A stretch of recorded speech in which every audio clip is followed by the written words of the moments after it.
Hello friends, आज की हमारी वीडियो का टॉपिक है poem daddy by Sylvia Plath. Friends, पहले हम इस पोएम के बैकग्राउंड के बारे में पढ़ लेते हैं। फ्रेंड्स, ये जो पोएम है वो सिल्विया प्लैथ द्वारा लिखी गई है, जो कि एक अमेरिकन कन्फेशनल पोएट थी। ये पोएम जो है फ्रेंड्स 12 अक्टूबर 1962 में सिल्विया प्लैथ की डेथ के 4 महीने पहले पब्लिश हुई थी और टेड ह्यूग्स जो इनके हस्बैंड थे उनसे सेपरेट होने के बाद 1 महीने के बाद लिखी थी। फ्रेंड्स, इस पोएम का जो है एक डार्क टोन है और इसमें हमें डेथ और सुसाइड की इमेजरी भी दिखाई हुई है। सिल्विया प्लैथ जो है फ्रेंड्स, उसने इस पोएम में अपने फादर ओटो प्लैथ की डेथ के ऊपर दिखाया गया है और उनकी डेथ जो है जब सिल्विया प्लैथ 8 साल की थी तब हो चुकी थी। डैडी पोएम में सिल्विया प्लैथ अपने फादर को गॉड से कंपेयर करती हैं। जैसे जैसे फिर पोएम प्रोग्रेस करती है तो प्लैथ जो है अपने फादर को जो है नाजी सोल्जर्स से और खुद को एक ज्यूइश प्रिजनर से कंपेयर करती हैं। होप आपको पोएम का बैकग्राउंड क्लियर हो गया होगा। चलिए फिर हम अपनी पोएम की तरफ बढ़ते हैं। इसका पहला स्टैंजा जो है वो है you do not do any more black shoe in which I have lived like a foot for 30 years poor and white barely daring to breathe और एको। फ्रेंड्स, इसमें प्लैथ कहती हैं कि आप हमारी बिल्कुल फ़िक्र नहीं करते। वो अपने फादर को कह रही है। फ्रेंड्स, ये जो पोएम है ये जो है प्लैथ की अपने फादर के लिए मेमोरी में चलती है। वो अपने फादर को सब कुछ कहती है, बट ये जो है ये इसमें सरफेस लेवल में इसका कोई अलग मतलब है और डीप लेवल में इसका अलग मतलब है। पहले हम पोएम को स्टैंजास वाइज पढ़ लेते हैं। प्लैथ कहते हैं कि आप हमारी बिल्कुल फ़िक्र नहीं करते, आप मेरे लिए एक ब्लैक शू हो। वो अपने फादर की यादों को कह रही है कि आप मेरे लिए एक ब्लैक शू हो जिसमें मैं फंसी हुई हूँ पिछले 30 सालों से। प्लैथ इसमें अपने फादर की मेमोरीज़ को बोल रही है कि वो आपकी यादों में पिछले 30 सालों से फंसी हुई है और मैं इस तरह से उलझ कर रह गई हूँ कि मुझे अब इसमें सांस लेनी भी मुश्किल पड़ रही है। मैं जो हूँ अपनी ज़िंदगी को जीने के लिए मुझे जो है ठीक नहीं मिल रहा। मैं आपकी यादों से निकलना चाहती हूँ। अब सेकंड स्टैंजा में प्लैथ कहती है daddy I have had to kill you died before I had time marble heavy a bag full of God गैसली statue with one grey toe big as a Frisco seal. उसमें फिर Plath कहती है कि मुझे आपको मारना होगा, जिसका मतलब है कि प्लैथ अपने फादर की यादों को मारना चाहती है, क्योंकि वो कहती है कि आप समय से पहले ही मुझे छोड़कर चले गए हो। आपकी यादों का भार इतना ज़्यादा है कि मैं आपका एक भूतिया पुतला जिसका शरीर जो है इतना ज़्यादा बड़ा है उसको मैं कैरी कर पा रही हूँ, पर मैं अब जो है वो मेरी सहन शक्ति से परे हो चुका है। अब मैं उसको भार को जो है अपने कंधों पर नहीं ढो सकती। अगला स्टैंजा है and a head in the freakish Atlantic where it pours bean green over blue in the waters off blue Nauset I used to pray to recover you एक्ड्यू। प्लैथ कहती है कि आपकी मेमोरीज बहुत भारी हैं, मैं आपकी मेमोरीज से निकलना चाहती हूँ। सिल्विया प्लैथ कहती है कि आपकी मेमोरीज जो हैं अटलांटिक से लेकर नॉसेट तक हैं, जिसका मतलब है कि मैसेच्यूसेट तक हैं। फ्रेंड्स, अटलांटिक जो है एक जगह का नाम है और नॉसेट जिसका मतलब होता है मैसेच्यूसेट वो भी एक प्लेस का नाम है। कि अटलांटिक से लेकर आपकी यादें मैसेच्यूसेट तक है, मतलब बहुत ज़्यादा बड़ी हैं, आकार में बहुत ज़्यादा बड़ी हैं। एक्ड्यू का मतलब होता है फ्रेंड्स उसका मतलब होता है ओ यू, जो कि एक जर्मन वर्ड है। प्लैथ कहती है कि मैं आपकी मेमोरीज़ को पहले तो संजो कर रखना चाहती थी, पर वो बहुत ही ज़्यादा पावरफुल है, इसलिए मैं अब इनसे बाहर निकलना चाहती हूँ, मैं अपनी ज़िंदगी जीना चाहती हूँ। अब हम अगले स्टैंजे में देखते हैं कि in the German tongue, in the Polish town, scraped flat by the roller of wars, but the name of the town is common, my Polak friend।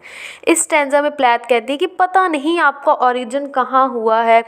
वो अपने फादर से क्वेश्चन पूछ रही है कि आपका ख़ानदान कौन सा है। वो कहती है कि वैसे तो मुझे पता है कि आप पॉलिश टाउन से हो और वहाँ पर जर्मनी लैंग्वेज बोली जाती है, पर वो कहती है कि पर यहाँ पर वो उस टाउन में पैदा हुई है जहाँ पर जंग के बाद जो है दूसरी लैंग्वेज आ जाती है। वो उसे खुद को पता नहीं है कि उसे कौन सी लैंग्वेज जो है उसकी खुद की है और कौन सी लैंग्वेज उसे बोलनी चाहिए। अगले स्टैंजा में प्लैथ कहती है कि says there are a dozen or a two, so I never could tell where you put your foot, your root, I could never talk to you, the tongue stuck in my jaw.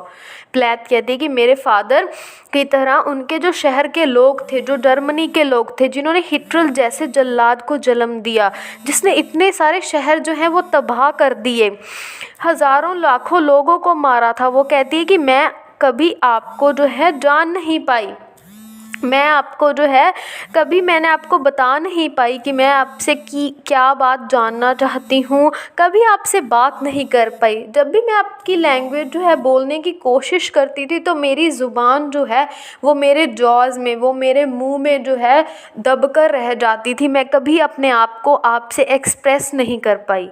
फिर अगले stanza में Plath कहती है कि and it stuck in a barbed wire snare, ick, I could hardly speak, I thought every German was you and the language obscene।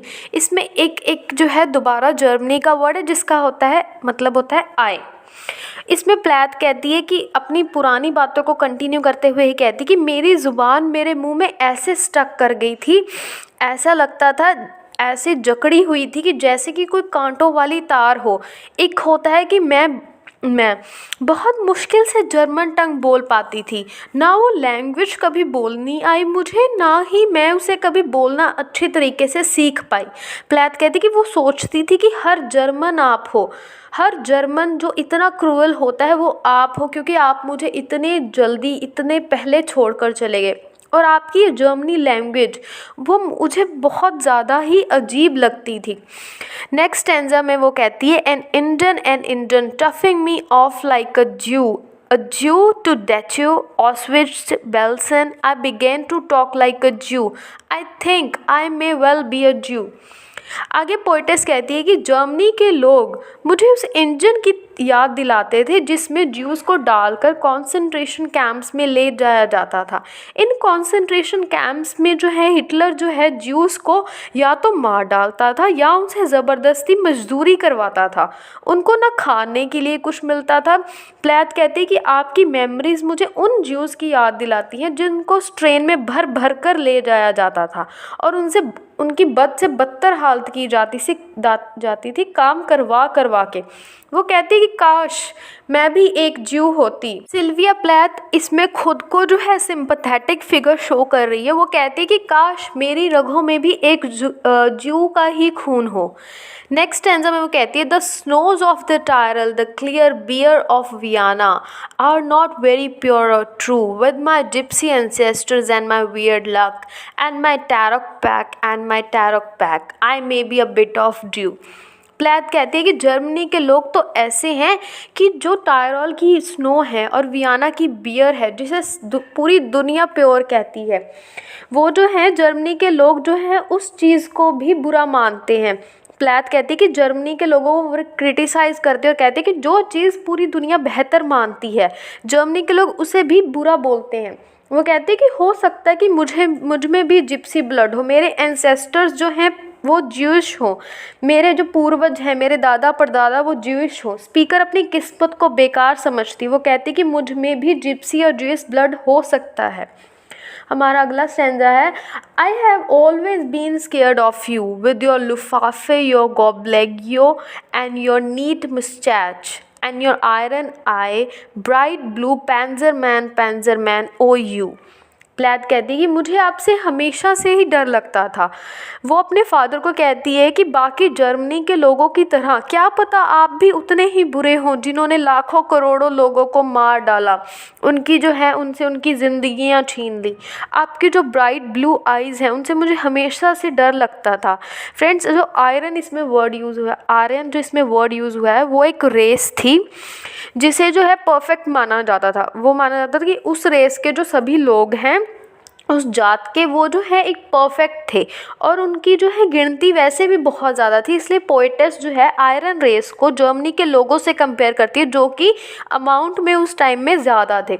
Panzer जो है friends वो एक टैंक होता है जिसे हम वॉर्स में यूज़ करते हैं। वैसे ही पोइटेस जो अपने फादर से इनडायरेक्टली जर्मनी के लोगों को बोल रही है कि आप सब पैंजर मैन हो, मतलब बहुत ही ख़तरनाक लोग हो आप।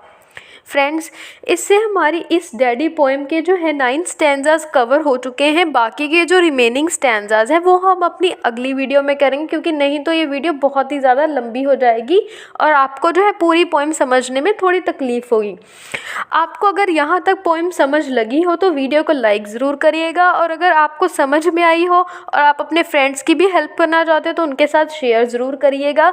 अगर आप मेरे चैनल पर नए हो तो जल्दी से जल्दी जाकर चैनल को सब्सक्राइब कीजिए और वीडियो की नोटिफिकेशन सबसे पहले पाने के लिए बेल आइकन प्रेस करना मत भूलिएगा। मिलते हैं फ्रेंड्स इसके दूसरे पार्ट के साथ जल्द ही। Till then stay safe, study hard and stay curious. Hello friends,